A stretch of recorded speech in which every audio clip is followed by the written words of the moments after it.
এই বৃষ্টির মধ্যেও আজকে আমাদেরকে বেরোতে হচ্ছে একটু বাইরে। একটা গুরুতর এমার্জেন্সি পড়ে গেছে, যেটার জন্য আমাদেরকে বাইরে যেতেই হবে। বৃষ্টিটা এখন কম আছে, গাড়িটা তাই ঝটপট বের করে নেওয়া হলো যাতে আমরা চটপট করে চলে যেতে পারি। আমিও টুনটুনির মতো লাফাতে লাফাতে গাড়িতে উঠে পড়লাম। একটা সিট বেল্ট বেঁধে নিতেও আমার কত সময় লেগে গেল। আবার একটু তোমাদের জন্য পোজ মেরে নিচ্ছি। এই যে আমাদের বাড়ির পোষ্য, একে নিয়ে আমাদের যেতে হবে এখন। না মানে এটা বলেই ওকে খ্যাপাচ্ছিলাম তো, তাই আর কি। ওই দিনটায় আমাদের কপালের একটু ব্যামো ধরেছিল, তাই গাড়ি নিয়ে বেরোতে বেরোতেই হর্নটা আর কাজ করছিল না।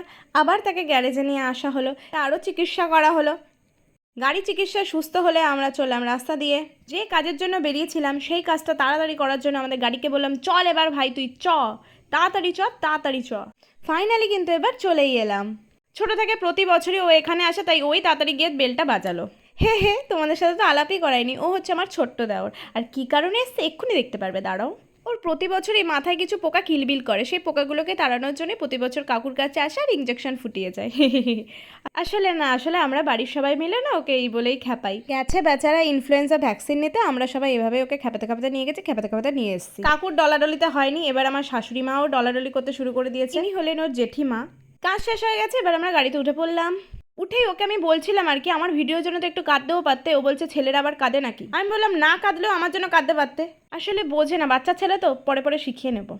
আজকের মতো টাটা, দেখা হচ্ছে আবার নেক্সট ভিডিওতে। সকলে ভালো থাকো, সুস্থ থাকো আর আনন্দে থাকো।